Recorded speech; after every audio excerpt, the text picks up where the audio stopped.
Bonjour à tous et bienvenue dans ce nouveau Dragon Mag. Les choses sérieuses commencent pour Metz Handball. Après une reprise réussie face à la Stella Saint-Maur, les Dragons ont pris la route de Bucarest pour y affronter le CSM, un match que nous observerons bien sûr à la loupe avant de tous nous retrouver en jaune aux arènes dans une semaine. Vous le remarquerez vite, exceptionnellement, il n'y a aucune joueuse en plateau aujourd'hui, mais vous ne serez pas lésés pour autant puisque vous retrouverez en fin d'émission un bel entretien avec Chloé Valentini. En attendant, restez avec nous, je ne suis pas venu seul. Arthur Carmier du média Let's Go Metz est sur le plateau également. Salut Arthur. Salut Mathieu, salut à tous. Pas de joueuse cette semaine en plateau, mais deux beaux joueurs. Alors ça, on va le voir au fil de l'émission. On va pouvoir donner les notes à la fin, puisque tu es face à Aymeric Guillaume de Moselle TV. C'est le Joker, la deuxième participation de la saison. Joker dit plutôt tout terrain, ça me fera moins de peine. Non, Joker, c'est bien. Tu es ma vraie carte maîtresse, Aymeric. Allez, trêve de bavardage. Revenons sur l'actualité messine. C'est la première mi-temps.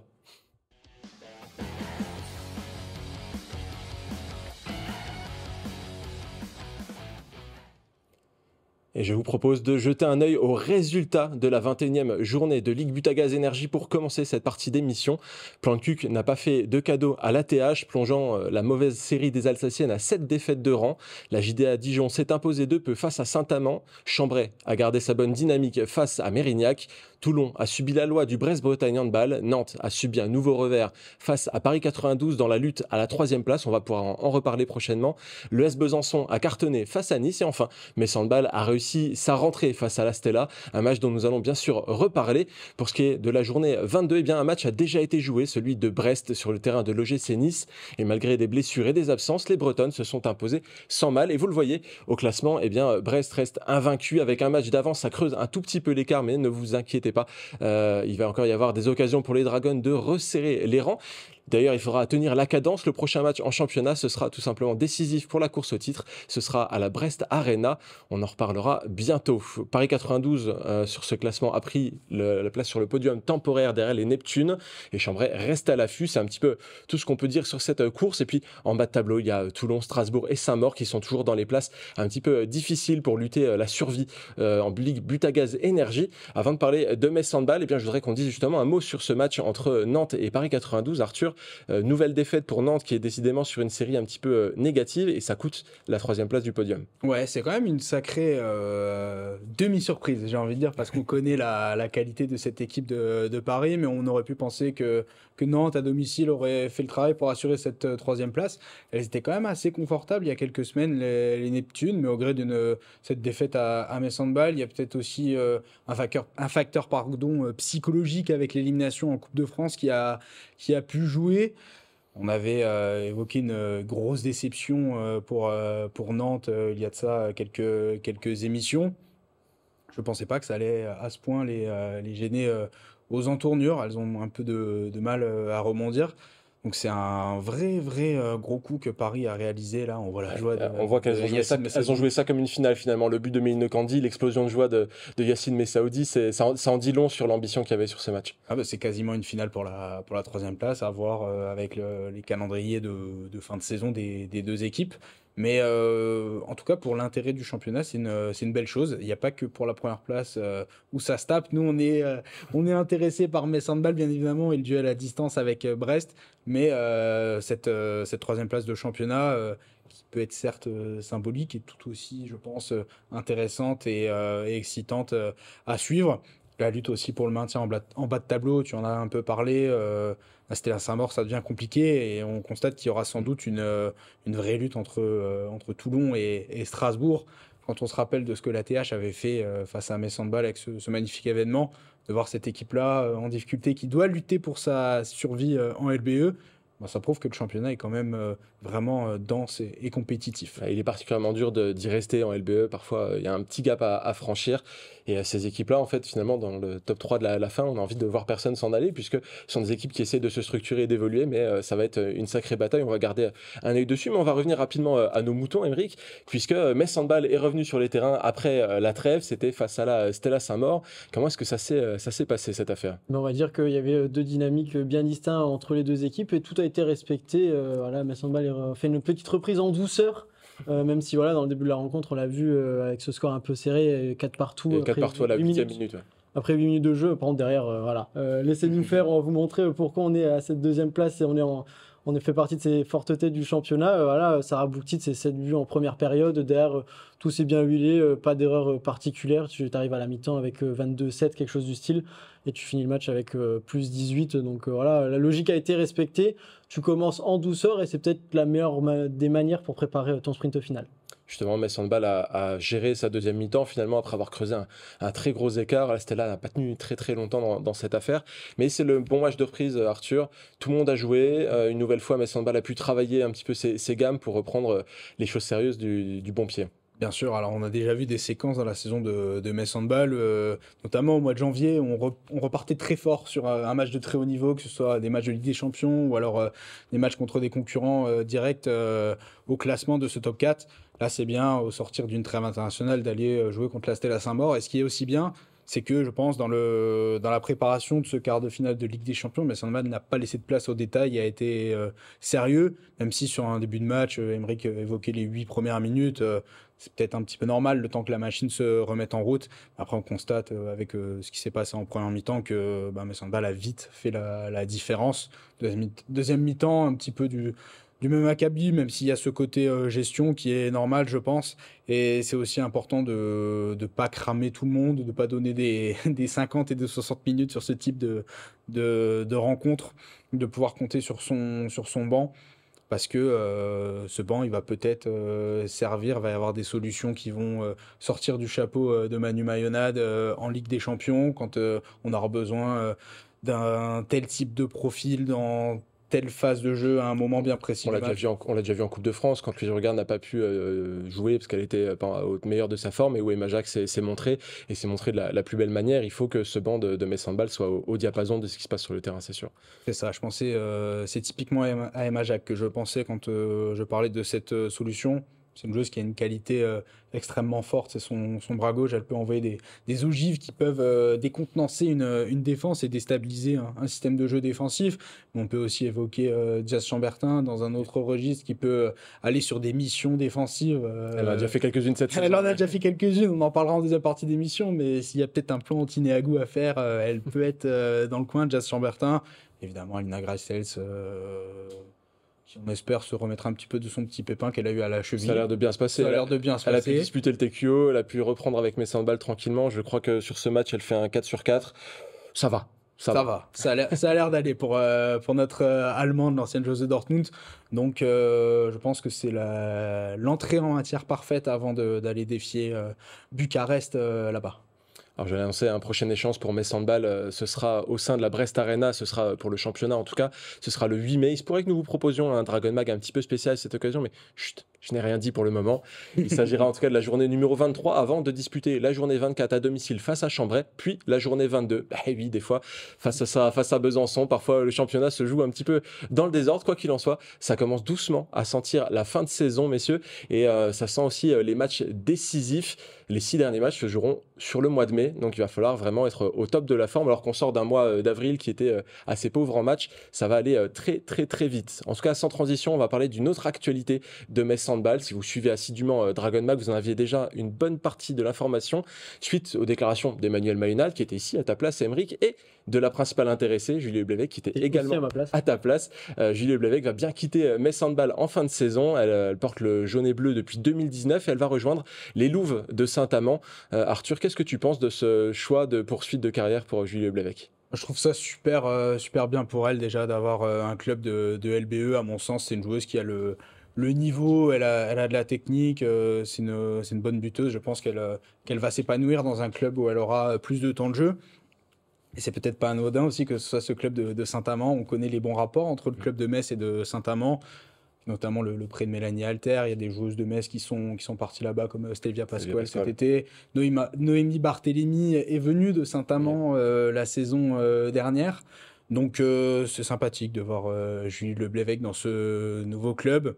Elle nous avait confié sur ce plateau, il y a de ça quelques émissions, que elle avait aussi son équilibre personnel avec ses études qui était possible avec cette nouvelle équipe du championnat de France. Ouais.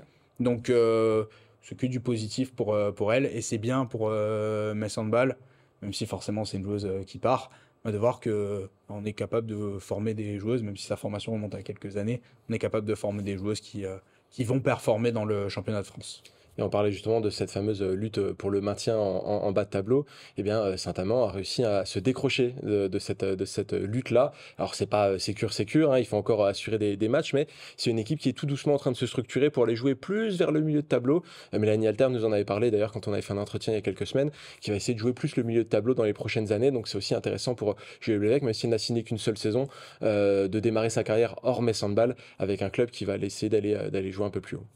Oui, effectivement, c'est toujours bien de voir ce type de projet émerger un petit peu dans ce championnat, parce que le ventre mou, entre guillemets, c'est une appellation qu'on peut donner dans des championnats de football à 18 ou 20 équipes. Ça n'existe pas tant que ça dans une LBE à 14 équipes.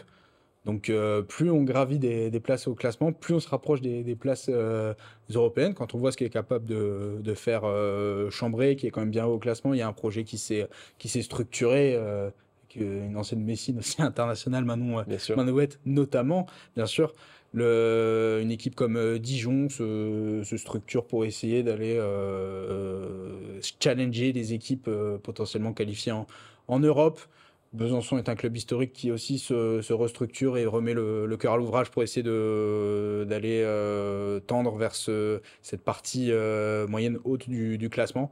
Donc c'est bien. Et puis Saint-Amand, c'est un club qui travaille bien, je pense, sans être à l'intérieur du club depuis quelques saisons, depuis la montée du club en LBE.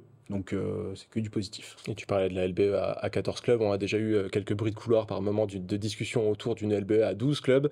Autant dire qu'il vaut mieux se structurer si un jour ça devient une réalité, si ça devient très concret. Eh bien, il y a des clubs qui risquent d'en pâtir et d'aller en D2 et ça risque de faire un petit peu embouteillage pour remonter. Donc c'est quelque chose à surveiller en tout cas. Julie sera dans de bonnes conditions à Saint-Amand, c'est certain, et on lui souhaite le meilleur pour la suite de sa carrière à Saint-Amand. Elle a encore quelques missions à faire avec Metz Handball cette saison avant de partir, mais elle a toujours été exemplaire avec ce club. L'histoire n'est pas terminée, on lui souhaite de partir avec un maximum de trophées possibles, ça vous vous en doutez forcément. En tout cas, ça va clore notre première partie d'émission. On va se retrouver dans quelques instants avec la préparation du match face au CSM Bucarest et un entretien au cœur des arènes dépeuplées. Vous allez voir, c'est un petit peu spécial. C'est avec Chloé Valentini. Ne quittez pas, on revient.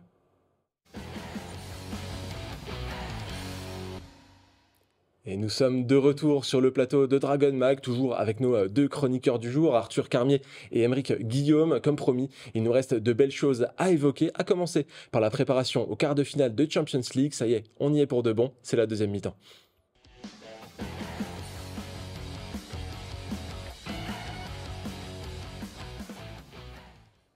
Ah oui, dimanche, Metz Handball a rendez-vous avec une des plus grosses échéances de sa saison, un quart de finale de Champions League face au CSM Bucarest, le CSM ou le CSM, c'est selon, vous jugerez chez vous, une équipe en pleine forme qui a écarté le Rapid Bucarest le 20 avril en Coupe de Roumanie avant de s'offrir le trophée, tout simplement, face à Braila le lendemain, le tout avant de faire tomber sans mal Valcia en championnat 3 jours plus tard. C'est dire si elles étaient plutôt en forme. C'était d'ailleurs mercredi à l'heure du goûter parce que le championnat n'attend pas.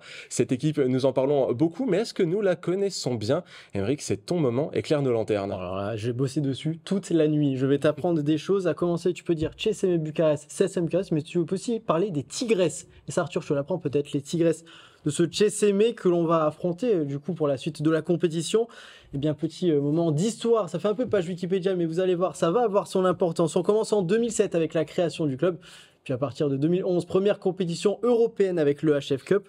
Ensuite, direction le musée des trophées de cette équipe qui est déjà bien garnie. 6 championnats de Roumanie, 6 coupes de Roumanie et surtout un trophée de Ligue des Champions acquis face à Győr dans un match à couteau tiré et une séance surtout de pénalty. Ce jour-là, Isabelle Gulden avait marqué 15 buts. Les 2 années suivantes, c'est bien tout simplement des Final Four et 2 fois la 3e place.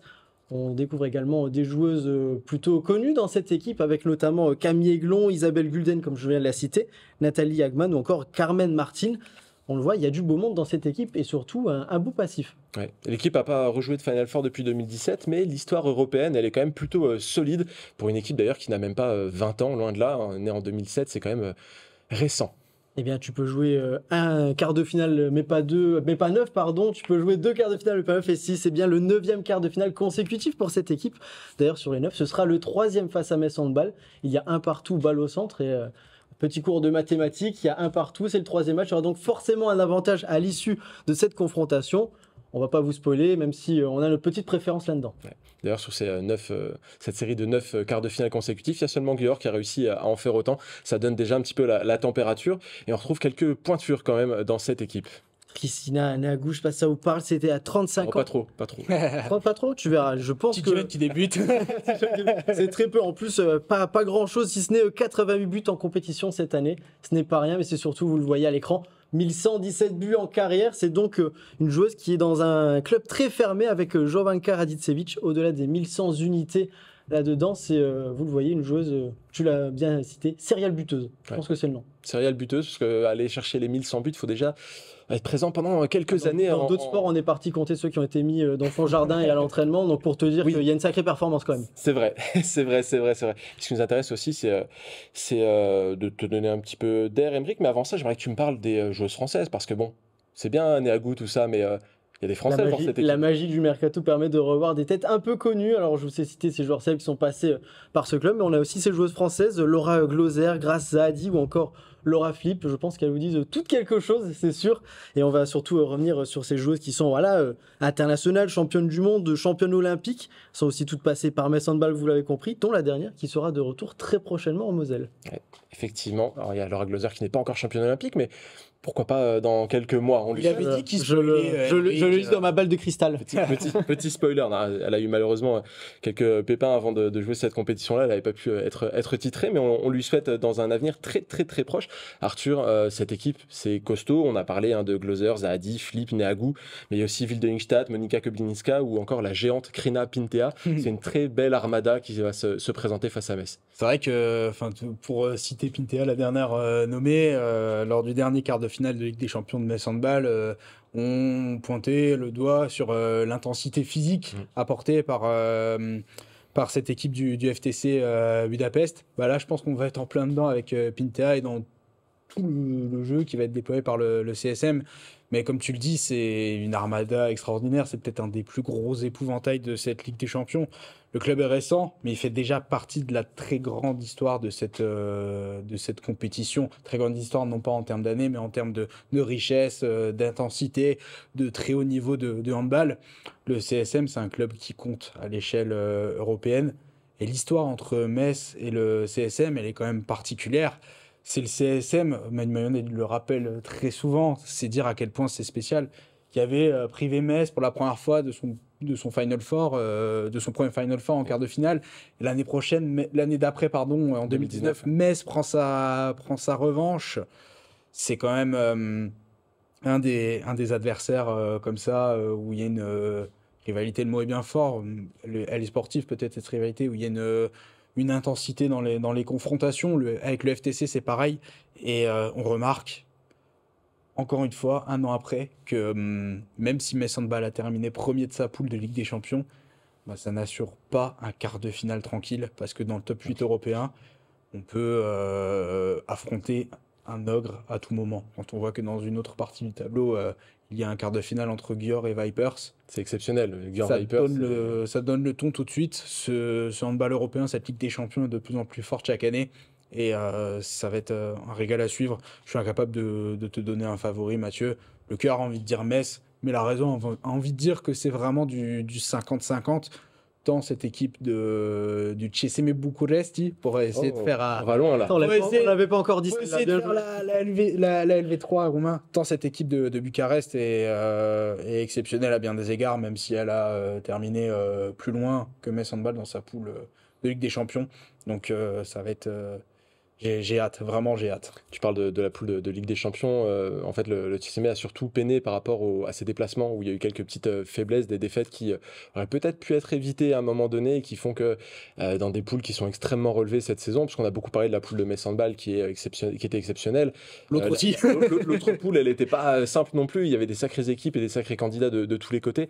Et c'est quelques matchs à l'extérieur qui ont été mal négociés qui font que c'est passé sous le radar. Mais c'est une équipe qui a fini derrière Brest, par exemple, et puis Brest qui s'est fait tout simplement éliminer face au FTC en play-off. Donc ça reste des équipes qui sont exceptionnelles. Tu as parlé aussi du Győr Vipers qui va certainement attirer énormément de regards ce week-end et le week-end prochain. Donc c'est dire s'il y a du niveau. Et là, ce qui est intéressant, comme on l'a dit un petit peu avant avec Aymeric, c'est qu'il y a aussi ces Françaises. Elles sortent d'un stage de 2 semaines en équipe de France, toutes ces joueuses-là, aussi bien les joueuses de Metz Handball que les joueuses du TSM, et elles vont se retrouver là. Elles ont forcément un plan. Elles vont certainement essayer de se bloquer les unes les autres. Ça va être aussi une partie d'échec. C'est ça qui rend ce quart de finale d'autant plus exceptionnel, sans revenir sur les performances sportives pures de Bucarest, qui ont peut-être fait un peu moins bien que ce qu'elles étaient censées faire en Ligue des Champions pendant les poules. Mais les quarts de finale, les matchs couperés, bon, elles, en l'occurrence, elles sont passées par un barrage, un 8e de finale, entre guillemets. C'est une toute autre compétition, il n'y a plus de stats, il y a un petit avantage du terrain quand tu reçois au retour, pour peu que tu aies une équipe qui te déplace un petit peu moins bien. Mais c'est un avantage qui est vraiment très, très, très substantiel. Ce match, il va être incroyable, riche en émotions. Je me mets dans la tête de ces joueuses, surtout Laura Flip qui va revenir à Metz Handball la saison prochaine. Ouais. Il y a ce côté fierté où évidemment on a envie de gagner pour son club, contre un club qu'on connaît très bien, dans lequel on a évolué de très nombreuses années, dans lequel on va revenir. Ça doit pas être quand même évident émotionnellement de réussir à faire la part des choses. Je doute pas évidemment de leur honnêteté et de leur sincérité dans leur envie de gagner, même si on aimerait qu'elles soient un petit peu moins fortes que ce qu'elles sont, mais ce n'est pas dans l'ADN de ces joueuses et de ces grandes championnes. Ça va être un match qui sera riche en émotions vraiment pour elles, et ça apporte encore plus de singularité à cette double confrontation. Le retour aux arènes risque d'être vraiment incroyable, et je pense que c'est pas impossible qu'il y ait beaucoup d'émotions qui prennent un petit peu le dessus sur le jeu et les performances sportives pures. Alors l'émotion va peut-être les inhiber ou les transcender, ça on verra. Ça, on le verra. Il va y avoir du chambrage. Ça dépend aussi. Il y aura sûrement du chambrage. Connaissant les joueuses, il y aura quelques petits messages d'envoyer avant le match. Tu parlais des joueuses qui affrontaient leur futur ou ancien club, etc. Au tour précédent, le TSM jouait contre Krim, Ljubljana, et Grazadi a fait quelques petits malheurs à ses futures coéquipières. Donc autant dire que ça restera un match complexe. Il faudra faire attention notamment à Laura Flip, comme tu l'as dit, qui va certainement vouloir briller aux arènes avant de faire son grand retour en jaune et bleu. Justement, ce plus 12 infligé à Krim, vous envoyez quelques images. Eh bien, c'est la plus grosse performance sur les playoffs, plus large écart de tous les matchs qui ont été disputés, puisque ça a été une domination totale du TSM, qui est vraiment sur une phase ascendante depuis quelques semaines, depuis quelques mois. Donc ça va vraiment être un très beau face-à-face. Et Arthur, j'ai noté une stat que tu n'as peut-être pas, mais c'est aussi une équipe qui ne se laisse jamais vraiment distancer. La plus grosse défaite de l'histoire des Tigresses en Ligue des Champions, c'est une défaite de 10 buts, c'était face au FTC en 2020. C'est vraiment pas le genre d'équipe qui lâche le morceau. Il faut pas espérer leur en coller 15 sur le match aller ou sur le match retour. C'est clair. Bon, après, en général, quand tu as un des meilleurs effectifs d'Europe, tu perds pas de beaucoup tes matchs, même si la défaite, elle fait partie intégrante d'une saison, d'une vie, d'un club, surtout en Ligue des Champions. C'est quelque chose d'assez... il faut s'y habituer sans s'y habituer. C'est toujours bizarre, ce rapport à la défaite. Il faut l'appréhender en réussissant à apprendre des choses. Et ça, c'est pour la fin de cette parenthèse.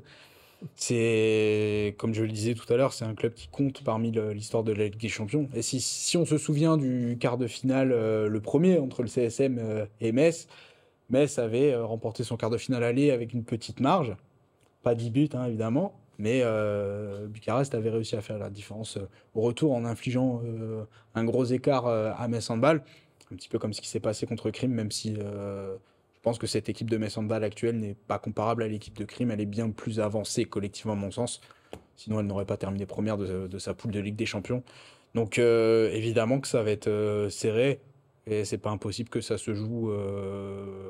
j'ai même pas envie de dire sur un but, sur une égalité, comme la saison passée, ça c'est comme sur des saisons précédentes, sur des. Il ne faut pas mentionner la saison dernière, s'il te plaît. Il y a un petit traumatisme à évacuer. Ça fait encore mal. Bah, je pense que peut-être que ce traumatisme, justement, il va, comme tu le dis, ce n'en est peut-être plus un. Il va peut-être servir à Metz Handball, parce que si Metz Handball est amené à gagner à Bucarest à l'aller, ce qui est loin d'être fait, parce que c'est une énorme équipe. Peut-être que sur ce match retour, Metz saura mieux gérer la pression, mais ça c'est du handball fiction. Donc on verra ce que Bucarest va donner, mais on peut s'attendre évidemment à une adversité redoutable. Arthur, je sais que tu as dit que tu n'avais pas forcément d'idée sur qui allait gagner au coq mais je vais vous demander de vous mouiller quelques instants. Un petit pronostic, alors on va pas aller chercher un score total, mais voilà, La possession et tout déjà. Voilà. Tout. Oui, possession, on va faire les stats. On veut tout. On parlait d'arrêt, la minute des premiers buts. Non, pas forcément. Généralement, c'est la première minute, hein, donc ça devrait aller, mais un petit prono, Arthur. Moi, je vois bien les deux équipes à égalité sur l'ensemble des deux matchs pour rejoindre un petit peu mon 50-50. Je reste dans ce credo-là. C'est ton petit côté suisse, ça, Arthur. Mais Handball va s'imposer à la faveur des buts à l'extérieur. Et toi, Aymeric, tu le sens comme le disait Mathieu, je pense que c'est ce match retour qui va être très très important. Alors on sait que ça va être très serré au niveau des scores, on ne s'attend pas à un score fleuve, tu l'as déjà dit. Mais je pense que ce match retour et ce qui s'est passé la saison dernière, ça peut être le déclic pour que Metz Handball s'impose, allez, on va dire d'un petit but, histoire de refaire repencher la balance par rapport à l'année dernière. Aymeric aussi est suisse avec un tout petit écart. Hein. Je vous sens très prudence parce que vous savez que je tiens les comptes et que je vais vous ressortir les séquences exactement, on les connaît. Pronostic. Je vous tiendrai même responsable et je préviendrai le club. Mais bon, ça c'est encore une autre affaire. Ça me va si tu me tiens responsable d'une victoire d'un but d'écart. On peut faire ça. On peut faire ça. Ça me va. En tout cas, il nous restera quelques temps. En tout cas, on va voir comment ça se passe aux arènes. Et là, en jaune et bleu, tout le monde, on espère voir des arènes pleines et ce sera vraiment décisif sur ce match retour pour te donner, Aymeric, le petit but de la victoire, le petit +1 qui fera le nécessaire pour les Dragons. On sera tous présents, bien sûr. En tout cas, pour l'heure, il est temps de retrouver notre invité délocalisé pour l'occasion. C'est Chloé Valentini, capitaine Messine, que j'ai été retrouvée au cœur des arènes pour évoquer l'arrivée des grandes échéances pour les Dragons. Elle est forcément dans les starting blocks. Regardez. Bonjour Chloé, merci de nous accueillir aux arènes. Une salle étrangement vide aujourd'hui, ça fait un petit peu bizarre. On va aborder une période un petit peu cruciale pour Metz Handball. C'est pour ça que je tenais à t'avoir en entretien à ce moment-là. Déjà, comment ça va ? Bonjour, ça va bien, forcément hâte d'être dimanche. La semaine est plutôt longue, on n'a pas l'habitude de jouer que le week-end, on enchaîne plutôt d'habitude 2 matchs par semaine. Donc la semaine est un peu longue et forcément hâte d'être ce week-end. Alors tu sors aussi d'une séquence en équipe de France, 2 semaines de stage. Alors 2 semaines déjà où il y a eu des matchs de qualification européenne, mais avec une position, on va pas se mentir, qui était un petit peu moindre. Une semaine de test qui s'est terminée par un match un petit peu plus relevé face à une équipe solide. Comment est-ce que tu as vécu cette période-là, toi ? C'est vrai que c'est toujours un peu particulier parce que on joue Brest en Coupe de France, on gagne et tu dois déjà repartir alors que forcément on est sur une bonne dynamique. Il y a aussi, je pense, au quart de finale qui arrive, donc tu as envie un peu, je dis pas de rester en club, mais d'arriver avec tous ces objectifs. En fait, on a envie forcément de rester dans une bonne dynamique, de continuer à s'entraîner.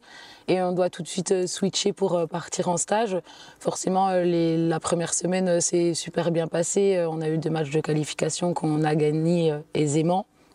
Et après, les autres filles, autres équipes étaient en qualif des Jeux, donc une pression qu'elles avaient, elles, et nous, forcément, pas du tout. On a joué contre la Roumanie le dernier match.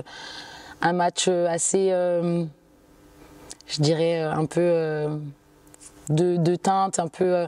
On était un peu déçus de finir comme ça sur ces 2 semaines parce qu'on n'a pas très bien joué, mais j'ai envie de nous dire que c'est aussi une petite piqûre de rappel qu'il faut qu'on soit concentré sur chaque match et on va se retrouver pour la prépa des Jeux dans un mois maintenant, donc ça va arriver vite. Justement, par rapport à ce match contre la Roumanie, certains ont pu parler un petit peu de la fatigue accumulée avec les 2 semaines de stage. Olivier Crumbush l'a un tout petit peu concédé, mais toi, dans ta déclaration d'après-match, c'était hors de question d'invoquer ce genre de choses-là. En club, vous jouez 2 matchs par semaine, parfois 3, c'était pas un facteur à prendre en compte? Oui, forcément, je trouve que c'est un peu trop facile de mettre ça sur la fatigue parce qu'en club, on s'entraîne beaucoup, on joue tous les 3 jours, donc forcément, je trouvais que c'était un peu facile de dire ça. Après, forcément, on arrive aussi à une période où il y a beaucoup de fatigue, d'accumulation d'entraînement, que ce soit avec l'équipe de France ou en club. Mais non, j'ai pas envie de mettre ça, en tout cas, c'est ce match-là sur la fatigue. Tu l'as dit, la prochaine étape, ça va être la préparation au JO. C'est pas rien. On a presque oublié que vous avez gagné un titre mondial il y a quelques mois, parce qu'il y a tellement les JO dans toutes les têtes. Qu'est-ce que ça t'évoque, toi ? Toute honnêteté, j'ai pas envie de me projeter sur ça. Déjà parce que je suis quelqu'un qui prend les choses les unes après les autres et en fait il y a tellement de belles choses à vivre avec mes handballs que j'ai pas envie de penser déjà à ça et oublier la fin de saison qui nous attend. Ça fait pratiquement 1 an qu'on travaille avec Metz pour atteindre nos objectifs et ils arrivent à ce moment-là. Et en fait, pour être sélectionné à la prépa des Jeux, il faut que je sois performante dans le club. Et du coup, ça arrive aussi ce mois super important. Et j'ai envie de tout remporter avec Metz pour arriver, si je suis sélectionnée en prépa, avec le maximum de confiance. Alors tu le dis, tu veux tout remporter avec Metz, ça passe par ce quart de finale de Ligue des Champions face au CSM Bucarest. J'imagine qu'il y a une petite impatience de retrouver ce genre d'échéance. Et en face, c'est un club, c'est pas n'importe lequel, ça joue fort au handball. Comment est-ce que tu l'appréhendes ? Forcément, c'est un quart de finale de Ligue des Champions, donc de toute façon, tous les adversaires sont relevés à ce niveau-là. J'ai hâte, j'ai vraiment hâte d'y être parce que ça fait un moment qu'on n'a pas joué en Ligue des Champions aussi, vu qu'on a été directement en quart. Parce que, comme je l'ai dit, ça fait 1 an qu'on travaille aussi pour ça, que j'ai aussi forcément en tête le quart de finale de l'année dernière et que j'ai pas du tout envie que ça se reproduise. Et je sens l'équipe prête, je sens qu'on a tout cet objectif en tête, mais que ça soit l'objectif de gagner le quart, mais comme le match contre Brest à Brest, comme la Coupe de France, la finale de la Coupe de France, j'ai la sensation qu'on est solide, qu'on a confiance les unes envers les autres et qu'on peut aller loin, et c'est pour ça que j'y crois aussi. Ce quart de finale de l'année dernière, vous en avez reparlé en équipe ou c'est un peu quelque chose que vous gardez chacune dans votre coin, votre ressenti par rapport à ça ? C'est compliqué parce que c'était l'année dernière, il y avait d'autres joueuses, il y a eu de nouvelles joueuses cette année, d'autres qui sont parties, donc c'est toujours compliqué d'en parler, surtout que de toute façon on ne peut rien y changer. Après, je pense que c'est aussi... ça fait partie de l'expérience qu'on a aussi accumulée chacune dans son parcours et c'est des matchs forcément qui marquent, mais c'est des matchs qui vont nous servir pour la suite, j'en suis sûre. En tout cas, au CSM, il y a des coéquipières d'équipe de France, des anciennes Messines, une ancienne future Messine aussi. Tu t'attends à ce qu'elles aient un plan aussi en jouant Metz à ce niveau-là de compétition ? Franchement, un quart de finale, de toute façon, tout le monde veut le gagner. J'imagine qu'elles veulent aller au Final Four. Nous, on veut y aller. Donc, bien sûr qu'elles vont tout mettre en œuvre pour y arriver. Mais à nous aussi de savoir qu'est-ce qu'elles vont mettre en place, à nous de les contrer. Je sais que Manu est quand même très, très douée pour ce genre de match. Je sais aussi que mine de rien, elles nous connaissent, mais on les connaît aussi. On sait leurs points forts, on sait leurs points faibles. Je pense à Laura Gloser, je pense à Laura Flip, à Grace. Donc ça va être un match intense. En tout cas, il sera aussi intense au niveau des tribunes. On sait qu'à Bucarest, c'est toujours quelque chose, les déplacements, que ce soit contre le Rapid ou contre le CSM. Ça aussi, c'est un facteur à prendre en compte, même si à la fin, il y aura la réception aux arènes avec certainement autour de nous un tout petit peu plus de monde qu'aujourd'hui. J'espère. Oui, après, je peux pas dire, je n'ai jamais joué contre le CSM, donc je peux pas dire s'il y a vraiment une grosse ambiance. Après, c'est sûr qu'en connaissant le Rapid, en ayant joué plusieurs fois, c'est une ambiance de folie, un peu très très chaude, des supporters qu'on n'a pas l'habitude de rencontrer, en tout cas qui ont des attitudes qu'on n'a pas l'habitude de rencontrer. Mais c'est aussi ça qui est excitant et qui fait la beauté de ces matchs-là. Justement, comment tu sens l'équipe par rapport à cette échéance-là ? Tout le monde c'est la période de la saison où tout le monde doit être focus et concentré droit devant. Oui, c'est vrai que la semaine, on a toute la semaine pour travailler le match. Donc, on a commencé dès lundi matin. Je sens l'équipe concentrée, qui a aussi envie de bien faire. On a beaucoup plus de vidéos que les matchs aussi d'avant parce qu'aussi on a plus de temps forcément. Mais je nous sens prête, je nous sens aussi... je ne sais pas si je dirais sereine parce qu'on est aussi encore loin du match, mais je sens que quand on se regarde, c'est fluide, les entraînements sont qualitatifs, tout se passe très bien. Et cet entretien, il est bien sûr disponible en intégralité sur moselle.tv. On y parle également de la rivalité avec Brest, de l'état d'esprit de l'équipe, mais aussi de l'évolution du jeu ou encore d'engagement caritatif. Ça vaut le détour. Et j'en profite pour remercier Emma Facchetti qui était derrière les caméras pour cet entretien. Arthur, cette interview, elle t'a fait quelque chose. On l'a vu évoluer, Chloé Valentini, dans son rôle de capitaine. Ouais, je suis même pas étonné, moi, quand je la vois comme ça. Même au début de son capitanat, je la trouvais évidemment avec un potentiel super intéressant pour ce rôle. Et le fait qu'elle prolonge à Metz Handball, ça veut dire qu'on aura une capitaine pour les 3 prochaines saisons à minima. Ce qui avait pu manquer peut-être à un moment donné, on a eu une séquence avec Astrid Ngouan, Méline Nokandi, Bruna De Paula, où c'était des capitanats courts. Des capitaines de 1 an qui n'étaient non moins qualitatifs, hein, mais le fait d'avoir sa capitaine dans la durée qui s'inscrit dans le projet Metz Handball, je pense que c'est quand même important. Et Chloé Valentini, c'est pas la plus, comment dire, c'est pas la joueuse qui va communiquer le plus dans la presse. Et quand elle fait des sorties, ce sont des sorties qui sont toujours précises, intéressantes bien évidemment, et toujours factuelles. J'ai souvenir de quelques déclarations d'après-match cette saison, notamment après la défaite contre Brest, où on sentait ce discours de la capitaine Chloé Valentini qui pointait les manquements qu'il y avait eu, sans en faire trop, mais en faisant vraiment juste ce qu'il fallait pour pointer le mal qu'il y avait à ce moment-là, pour que son équipe puisse progresser. Et je pense que dans sa sincérité, elle doit avoir le même discours, évidemment en plus direct au sein du vestiaire. Et c'est super important d'avoir une joueuse comme ça. D'autant que c'est une leader aussi et surtout par l'exemple, et ses performances parlent pour elle depuis le début de saison. C'est sans doute la meilleure à son poste en Europe et dans le monde. Donc voilà, pour toutes ces raisons, c'est une excellente capitaine Chloé Valentini pour le MS Handball. Et ce rôle de capitaine, non seulement elle a pris de l'ampleur dans ce rôle-là, mais ça lui a permis encore, je pense, à mon sens, de progresser en tant que joueuse de handball. Et c'est extraordinaire pour Metz, pour elle, bien sûr, et aussi pour l'équipe de France. En tout cas, Thèse, antithèse, synthèse, conclusion, tout ce c'est beau, hein. C'est beau. En tout cas, capitaine ou pas, on peut pas lui retirer sa grinta. On en parle assez souvent sur ce plateau. Généralement, quand il y a quelque chose à dire, elle le dit. Et quand il faut aller chercher des performances, elle va les chercher. En tout cas, je vous invite une nouvelle fois à retrouver l'entretien en intégralité sur moselle.tv. Pour le moment, sur ce plateau, eh bien, il est temps des remerciements. Merci Aymeric, merci Arthur d'avoir été présent pour cette émission. Merci aux équipes techniques qui ont travaillé également autour de ce Dragon Mag. Et surtout, merci à vous de nous avoir suivis. On se retrouve vendredi prochain à 18h30 pour un nouveau Dragon Mag. À la semaine prochaine.